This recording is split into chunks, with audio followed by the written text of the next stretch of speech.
Welcome, everybody. Super exciting day for us to introduce Jalen and Maxwell. Really, it's a culmination of a lot of work by our scouting staff and by our front office to identify the top talent in the draft. We went into the draft with the 17th and 47th pick and came out of it with two players that we had, ranked high in our first round. As we continue just to add to the core of young players that we have here in the Lakers building, just couldn't be more proud to introduce these two gentlemen, to welcome their families, their coaches, their agents into our building as well, and let you, more importantly than anything, get to know them as the newest Laker faces. So we'll introduce Jalen and Maxwell to you guys today and be open for any questions.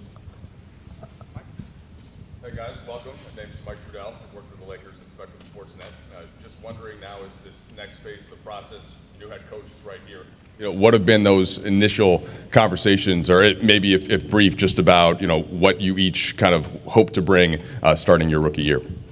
Go first. Pretty much just welcoming. Obviously, just getting drafted, kind of meeting everyone, getting acclimated to everything. So obviously the next step is summer league, so just getting ready for that and focusing on that right now. Yeah, just to piggyback off him, just introduction. A lot of new faces. I'm trying to remember everyone's name right now, so just going through that, and yeah. Yeah, Jim Hill at KKL9. I'd like to ask both of you to talk about your initial reaction when you found out you were going to be with this historic franchise. So just being there that night, just remember the Lakers and my name was just really surreal. My pops is from Inglewood, California, and I just have so many family that's from Las Vegas that's Lakers fans. So and the history, Kobe, just so much about the Lakers, just surreal. And it's a blessing just to be on this team. So for me, like my demeanor, I'm pretty laid back and chill. So going to draft day, I was like a roller coaster. Like obviously you don't know where you're going and everything, but I remember sitting at the table and then obviously getting the call. The first thing I thought of was Kobe, because growing up I was a big Kobe fan. So I was just like, this can't be real right now. Like I didn't really have no emotions. I feel like I couldn't cry, I couldn't really talk, I didn't really hear nothing. I was just like, dang, I'm really about to be a Laker. So it was just kind of like a surreal feeling, and I was just really, really thankful. I'll just add a little bit to that too. Drafting high character kids that the Lakers mean so much to is part of what we do. And Coach and I got on the phone with Max, and I just think he was so caught up in the emotion, he really didn't have words. I think Coach and I were like, wow, man, this is a deep moment for him. And again, just players that care that much about playing for this franchise is big to us. And sitting upstairs with Jalen and Darvin and Jesse, and just hearing him talk about his journey and how when he was a young boy, he identified the Mamba mentality just as one of the pillars in his life in terms of how he wanted to carry himself and how he wanted to approach the game. And it's easy to throw that out in a draft interview, but you could tell with him it was incredibly genuine. And just the way he carries himself, the way he approaches the game, that was meaningful to us. Hey guys, Dan Wyke with the LA Times. I'm curious, what was the feedback that you guys got in the process in terms of meeting with this organization, and what traits do you think that they liked best in you that you hope to show them starting in Summer League? You can go first. I think Rob pretty much said it. I think whenever I met with them, I think just my personality, the way I was genuine, just the way I acted, I think that caught attraction. And then obviously, they watch film, they see you playing, things like that. So I think just my character and the way I work, I'm a guy who's going to bring it every day, high character kid. I want to learn. I'm a sponge. So I think really just my work ethic and my habits. For me, I'll just say I feel like just my size and just how I just do the little things and just how I can shoot the ball. I feel like, just how I shoot the ball and just my work ethic as well, just always being in the gym, in and out.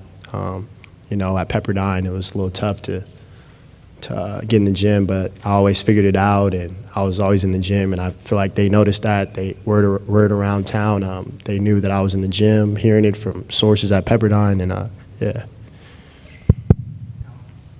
Hey guys, Alan Slewa, ESPN LA. Just curious how much you guys followed the Lakers last year in that run to the Western Conference Finals, and how excited are you guys to be a part of a team that's competing for a championship? Yeah, I'll go first. Just playing with LeBron James. Literally all my friends, like, that's all they talk about me being on the team is LeBron. Like, you're playing with LeBron. Like, it's just, like I said, surreal, playing with just those big-time veterans that can coach me and make me a better player, and just getting so much feedback and just watching what they do everything they do, and just learn from them. Yeah, I mean, Max pretty much said it on the head, but I think being a 20-year-old kid getting drafted to the Lakers, obviously an organization that's had plenty of success over the years, and organization that's on pace to win another championship, I think it's kind of like a dream for a kid. So I think just getting in, learning from everyone here, even like you said, LeBron, one of the best players ever, and the rest of the guys, I think that will only help us and, push us to, be great. Hey guys, Dave McBenman with ESPN. This Lakers organization is all about winning. They came pretty darn close to the finals last year. You guys, for your careers in high school, college, been asked to win a certain way, carrying a huge role. Most likely you don't have that same role next year. So what have you guys learned, each of you, about winning that you can bring to next year's group to try to, have the common goal together? Yeah, I mean, coming in as a rookie, obviously you're starting from the bottom, so you obviously got to find your niche and find, what you need to do to help the team win. So whatever that is, whether that's, being vocal, being an assist guy, playing defense, whatever it is, I think I'm going to go in there with the approach that I want to help the team win and get better every single day. Yeah, with me, I'll just say just keeping the main thing, just staying in the gym, and just figuring out my role and what I can do to help the team win another championship. So. Hey, Darvin, good to see you. In lieu of what they were just talking about their approach, what are the things that you're going to be evaluating that will determine your comfort level with giving them minutes, knowing that obviously the roster is still fluid? Well, as I said from day one, like a little over a year here last year, it's the three things that we look for, and that's the competitiveness, togetherness, and accountability. And I think these are two great young men, highly competitive, known to work well with their teammates, and I'm sure there'll be a lot of buy-in from them immediately. And then holding yourself accountable, doing everything you can to put yourself in the best possible position to be successful. And with these young guys, it's learning how to be pros first and foremost, learning how you got to change your nutrition, your sleeping habits, constantly work on your body and work on your game. And also, not just randomly working on different things, but things that are going to translate to the group, things that are going to allow the group to be successful. So we have all the faith in the world in these two, that they're going to fall right into place with what we got going on. And as a young player, the harder you play, the harder you compete, particularly on the defensive end. Usually those guys are the ones that get the minutes early, and the offense will catch up to what they're doing. But first, they have to establish a competitive tone and obviously buy in and know what we're doing defensively, and that's going to translate into everything else. Hey guys, Kirk Sandoval from KBC. Jalen, I want to ask you specifically, when LeBron James was drafted by Cleveland, there was a story that you were like 7 days old. How do you put that into perspective, that you'll be playing with him and learning, as Coach said, some of those life skills? Yeah, I did see that post on ESPN, and I was like, dang, LeBron old. Nah, but it's crazy to think about. Obviously, he's one of the greatest players ever played the game. He's been in the league for going on 21 years now. So just his knowledge of the game and what he can bring to the table for me, and as well as Max and other guys, I think it's going to be good and really beneficial to us. Hey guys, Jovan Buha with The Athletic over here. To follow up on Darvin's point about the defense, the Lakers were the #1 defense after the trade deadline. That was kind of the way they made their playoff run. How do each of you kind of figure into that, identity, and how do you guys see yourselves defensively right now? I mean, like Coach said, I think for young guys, just coming in, being competitive, obviously learning, being a sponge, watching a lot of film, asking questions. And I think the more you play and, you know, be around your teammates, that's the better you get at doing it. So I think just learning on the fly, really, yeah, that's the main thing. Yeah, to piggyback off what he said, yeah, just doing the little things and just taking defense seriously. You got to play defense. I'm pretty sure his motto is if you want to be on the floor, you got to play defense first. So just making sure you do that before anything else. Kobe Price, Southern California News Group. This is for Maxwell and Jalen. Just for you guys, is there maybe a different approach to your rookie seasons, you know, knowing that you're joining a team that had the success they did last year compared to if you were drafted by a team maybe lower in the standings or didn't have the same success? Not really. I think I'm still going to work. Even if I was on the worst team, it doesn't really matter to me, just still going to work. I mean, yeah, it's pretty much always the same approach. You got to go in there, work, and like I said, we're rookies now, the young guys, so you got to start from the bottom and do whatever the team needs for you to win. Hi, guys. Brad Turner from LA Times. This is for Darvin and Rob. Knowing that these guys play for coaches, and Jalen's case, played for Mike Woodson, played for Lorenzo, how does that help them in this process of getting to the NBA team? And Darvin, is it true that Woody used to whoop your butt when he was coaching you? I'll speak to the whooping butt part about the coach.